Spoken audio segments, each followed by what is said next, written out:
పసిడి ప్రియులకు మరోసారి బంగారం ధరలు గుడ్ న్యూస్ చెప్పాయి. గోల్డ్కి సంబంధించిన అప్డేట్ చూస్తున్నాం. ఇవాళ మరోసారి భారీగా ధరలు దిగొచ్చాయి. 24 క్యారెట్ల 10 గ్రాముల బంగారం 1800 రూపాయలు దిగొచ్చింది.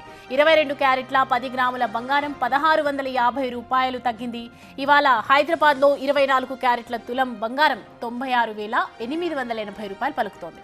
22 క్యారెట్ల తులం బంగారం ధర 88,800 రూపాయలుగా ఉంది. ఈ ఏడాది బంగారం ధరలు భారీగా పెరిగిపోయాయి.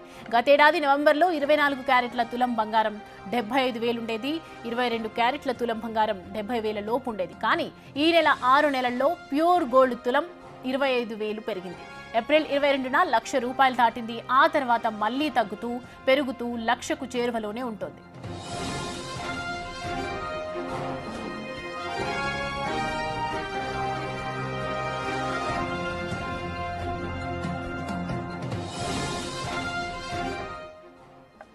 రైట్, దీనికి సంబంధించి గోల్డ్ తగ్గుతూ పెరుగుతూ వస్తుంది, ఏడాదిగా చూస్తూ ఉన్నాము. దీనికి సంబంధించి గోల్డ్ అనలిస్ట్ రాజ్ కుమార్ మనతో లైన్ లో సిద్ధంగా ఉన్నారు మరిన్ని వివరాలు అందించడానికి.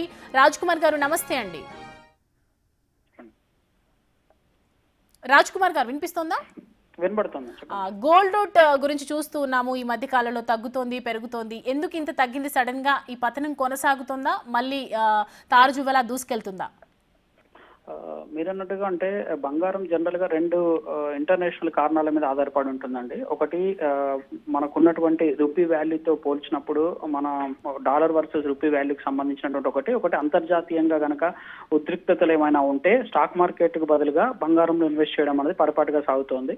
సో ఎస్పెషల్ గా అమెరికా లాంటి మార్కెట్ల మీద ఉండే ఇంపాక్ట్ తోటి మన దేశంలో బంగారం ధరలు పెరగడం అనేది డిపెండ్ అవుతుంది. సో రీసెంట్ గా చూసుకున్నట్లయితే మనకు ప్రధానంగా బంగారానికి సంబంధించి తగ్గడానికి ప్రధానమైన కారణం ఏంటంటే ఇప్పుడు ఈ పాకిస్తాన్ కి సంబంధించి ఇండియాకు మధ్యలో జరుగుతున్నటువంటి యుద్ధం ఏదైతే ఉందో ఒక కన్క్లూజన్ పార్ట్ కి రావడం, అంటే జస్ట్ మనం హెచ్చరికనే అని చెప్తున్నాం, బట్ అదొక కన్క్లూజన్ పార్ట్ కి రావడం ఒక మేజర్ న్యూస్ అవుతే.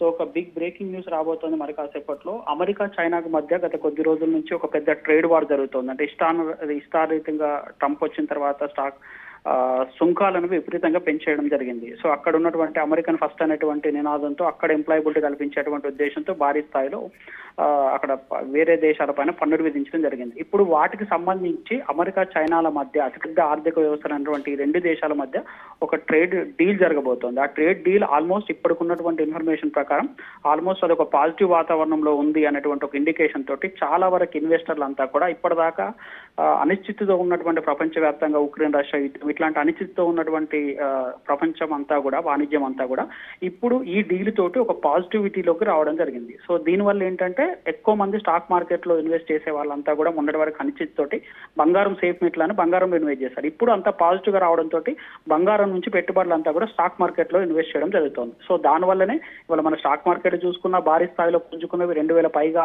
లాభాల్లోకి ఉన్నది, 13 లక్షల కోట్ల మేర ఇన్వెస్టర్ల సంపద పెరిగింది. ద సేమ్ వైజ్ వరుస బంగారం రేట్లు కూడా తగ్గుతూ వస్తున్నాయి. బంగారం రేట్లు ఇప్పుడున్నటువంటి ప్రైస్ మీద ఆల్మోస్ట్ నిన్నటి ధరతో పోలిస్తే 24 క్యారెట్లు 1,800, ఆల్మోస్ట్ 22 క్యారెట్లు 1,650, 1,700 దాకా తగ్గిన పరిస్థితి కనబడుతుంది. ఇంకా తగ్గేటువంటి అవకాశం ఉంది.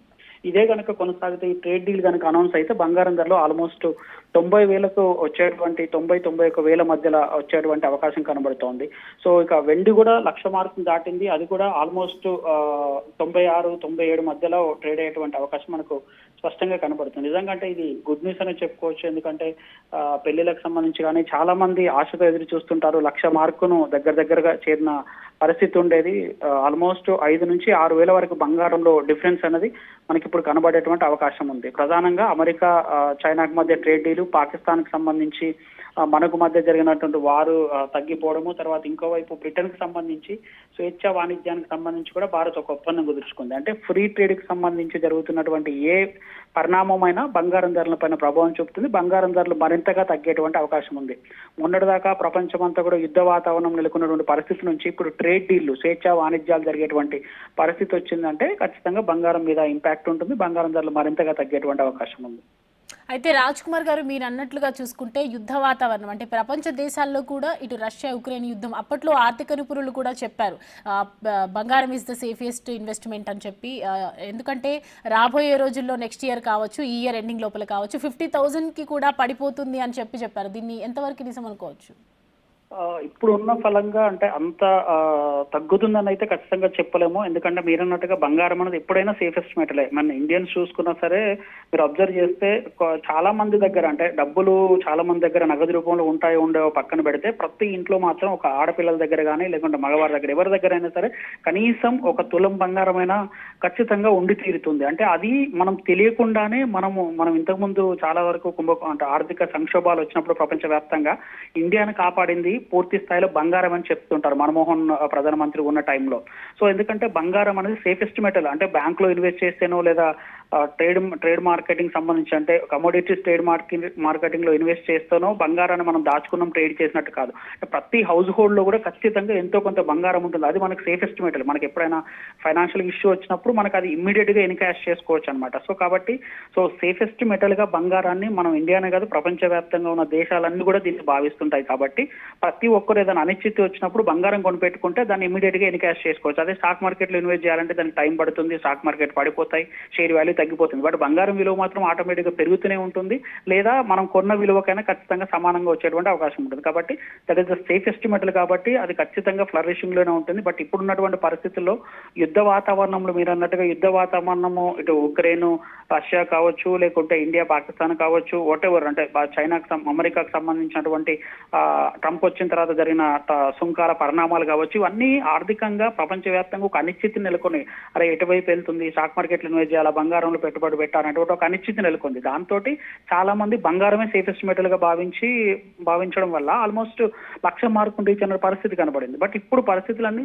మెల్లమెల్లగా సానుకూలంగా మారుతున్నాయి, సర్దుమణుగుతున్నాయి. కాబట్టి బంగారం అనేది తగ్గే అవకాశం ఉంది. బట్ మీరన్నట్టుగా 50,000 మార్కును అయితే చేరే అవకాశం అయితే లేదు. రైట్ రాజ్ కుమార్ గారు, thank you for joining with us అండి.